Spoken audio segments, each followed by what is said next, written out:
Mathematics exercise number 7.5 from the textbook part 2 integration का question है. Question number 8. Question number 8 integral x upon x minus 1 whole square into x plus 2. ठीक है, तो इसे integrate करना है. पहले पार्शियल फ्रैक्शन से इसे अलग अलग करेंगे. x upon x minus 1 whole square x plus two को पहले लिख लें. ठीक है, फिर इसे हम लिख सकते हैं a अपॉन एक्स प्लस 2. ये रिपीटेड फैक्टर है ना स्क्वायर, तो इसे लिखेंगे दो बार. x माइनस 1 एक, और उसके बाद में a b और c x माइनस 1 का होल स्क्वायर. ऐसे तीन अननोन हो गए और कॉमन एलसीएम लेना है. a के साथ मल्टीप्लाई होगा x माइनस 1 स्क्वायर और b के साथ मल्टीप्लाई होगा x प्लस 2 और एक x माइनस 1 और c के साथ सिर्फ x प्लस 2 मल्टीप्लाई. अब पहली वैल्यू पुट करके निकलेगी और बाकी दो वैल्यूज आएंगी कोएफिशिएंट कंपेयर करके. Put x plus 2 is equal to 0, this value is equal to 0, x is equal to minus 2. ठीक है, अगर यहाँ मैंने चेंज कर दी ना x प्लस 2 पहले x माइनस 1 बाद में. अगर आप नहीं लिखना चाहते, इसे ऐसे रखना चाहते हो तो x प्लस 2 इसे लिख सकते हैं a upon x minus 1 plus b upon x minus 1 whole square plus c upon x plus 2. ठीक है, आप कॉमन एलसीएम लेंगे तो ये इसके साथ मल्टीप्लाई होगा x minus 1 x plus 2, b के साथ सिर्फ एक्स प्लस 2 मल्टीप्लाई होगा और सी के साथ मल्टीप्लाई होगा एक्स माइनस 1 का होल स्क्वायर. ठीक है, तो वैल्यूज निकालेंगे. When we put x plus 2 is equal to 0, x plus 2 0 put करेंगे तो हमारे पास यहाँ पे x प्लस 2 है, यहाँ पे x प्लस 2 है, तो ये c की वैल्यू आ जाएगी. तो यहाँ x प्लस 2 0 पुट करेंगे तो a की वैल्यू आ जाएगी, है ना. x is equal to minus 2, x की वैल्यू माइनस 2, एक्स की value minus 2 minus 1 whole square minus 2, a कितना माइनस 3 का होल स्क्वायर. ठीक है, और ये कितना माइनस 2, ये प्लस 9 है. So a is equal to minus 2 by 9. a की वैल्यू आ गई माइनस 2 बाई 9. ठीक है, ये तो यहाँ c की वैल्यू आएगी माइनस 2 बाई 9. ठीक, बाकी सारा प्रोसेस सेम है, कोई चेंज नहीं आती. तो जैसे आपकी मर्जी करती है वैसे कर लो. और बाकी दो वैल्यूज आएंगी कोएफिशिएंट कंपेयर करके हैं. Comparing the coefficient. पहले सिंप्लीफाई करना है ऐसे x, हाँ एक वैल्यू हो रहेगी. अगर यहाँ पे x माइनस 1 को 0 पुट करते हैं तो c वाली वैल्यू आ जाती है ना. पुट करें x minus 1 is equal to 0. पहले इसको 0 पुट किया हमने, अब इसे 0 पुट करें. We get x is equal to 1. यहाँ पे 0 है, ये वाली भी टर्म 0 आएगी, c की वैल्यू आएगी c x is equal to 1 plus 2, so c is equal to 1/3. Value of c is equal to 1/3. अब एक ही रह गया इसमें, पहले इसे एक्सपेंड करेंगे. X square minus 2x plus 1 b, ये मल्टीप्लाई होगा x square plus 2x minus x minus 2 plus c x plus 2. Now comparing the coefficient.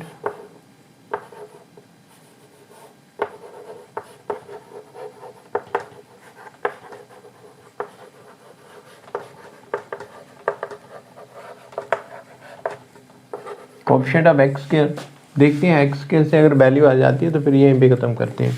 यहाँ पे एक्स स्क्वायर का कोएफिशिएंट 0 है, यहाँ पे एक्स स्क्वायर का कोएफिशिएंट a है, यहाँ पे एक्स स्क्वायर का कोएफिशिएंट b है, और कोई टर्म नहीं है ना. तो a की वैल्यू माइनस 2/9 है, तो a की वैल्यू माइनस 2/9 प्लस b, तो b कितना हो गया plus 2/9. Value of b is equal to +2/9। ठीक, तो यही चाहिए था हमें, a, b और c फाइंड करना, तो वो हमने फाइंड कर लिया। इस स्टेप के बाद integral x upon x+2 x - 1 whole square dx, इसे लिख सकते हैं -2/9 x+2 plus 2/9 x - 1 plus 1/3 x - 1 whole square whole dx plus c constant. अब इन्हें अलग अलग करना है, -2/9 बाहर, 1/x+2 dx, इसका इंटीग्रल हमें पता है, it is equal to log of x+2 plus 2/9 बाहर, इंटीग्रल 1/x - 1 dx, इसका भी log में चेंज होगा, plus 1/3 1/x - 1 whole square dx। ठीक है, तो ये इसको इंटीग्रेट करने के लिए पहले इसे ऊपर ले जाएंगे, तो ये चेंज हो जाएगा।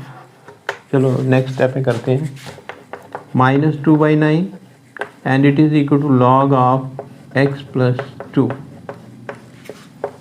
Plus 2/9 and it is log of x - 1, और बटा में इसका आएगा 1, बटा में इसका आएगा 1 प्लस 1/3 x - 1 को ऊपर ले जाएंगे, तो ये बनेगा x - 1 raise to power -2 dx।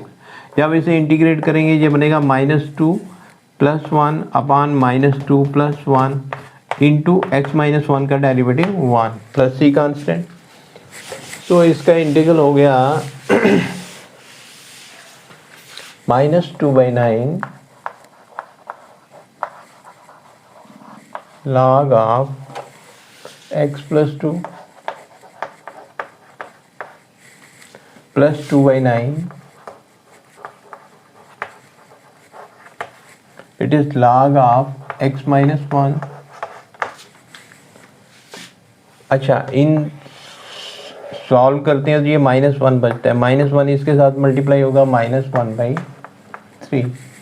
यहाँ सॉल्व करेंगे -1 आएगा, इसे लिख सकते हैं बटा में 1/x - 1 प्लस c कांस्टेंट। ठीक है, इन दोनों में से अगर 2/9 को कॉमन निकालें तो log m minus log n का फार्मूला बनेगा, और log ऑफ ये बनेगा हमारे पास x - 1/x+2 -1/3 it is 1/x - 1 plus c constant. ये इसका रिजल्ट हो गया। ठीक है, अब रिपीटेड फैक्टर वाले, पहले रिपीटेड फैक्टर के देखते हैं, और कितने क्वेश्चन है इसमें रिपीटेड फैक्टर वाले। 14। ठीक है, इसमें रिपीटेड फैक्टर का क्वेश्चन है, question number 14।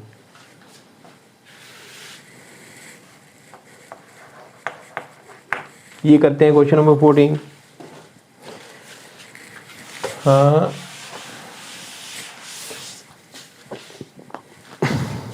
3x - 1 upon x+2 whole square integral dx। ठीक है, अब 3x - 1 upon x+2 whole square, इसे ब्रेक करके लिखना है हमने, a upon x+2 plus b upon x+2 square.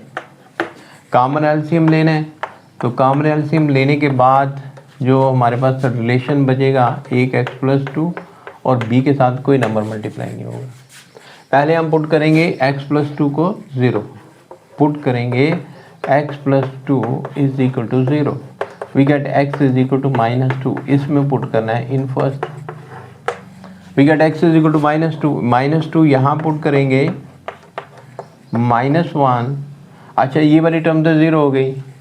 ठीक है, ये खाली b हमारे पास आया, यहाँ पे x की टर्म कोई है ही नहीं, तो -6 - 1 कितना बनता है, -7।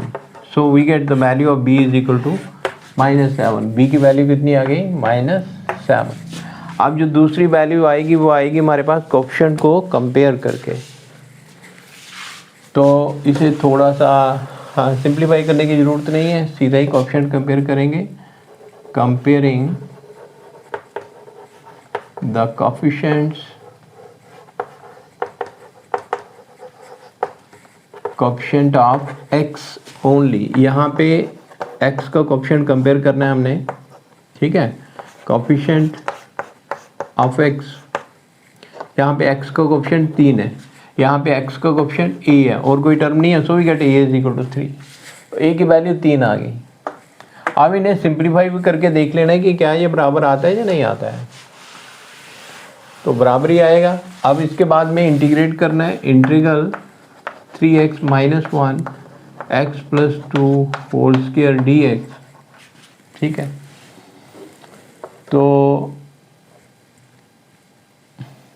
Integral 3 upon x plus 2 plus minus 7 upon x plus 2 whole square whole d x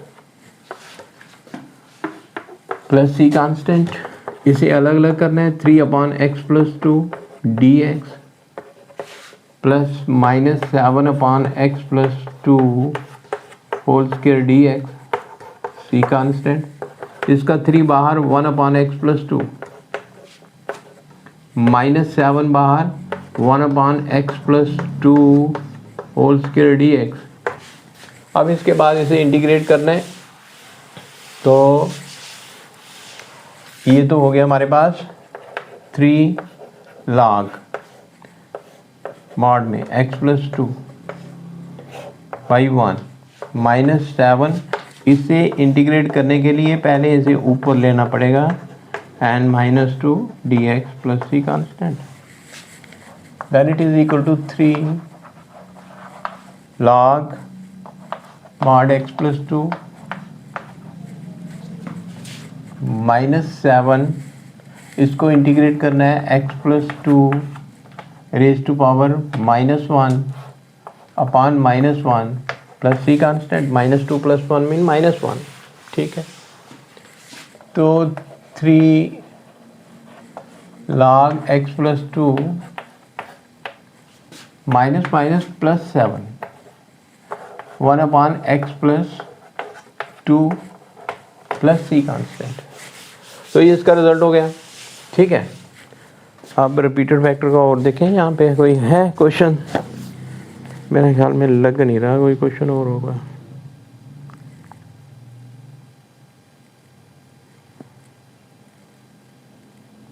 नहीं है। इसके बाद है क्वेश्चन नंबर 9।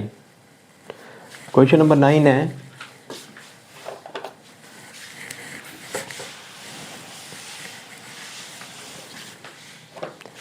हाँ 2 क्वेश्चन का वीडियो हो गया, बाद में दूसरे वीडियो में बनाते हैं question number 9। Okay, thank you.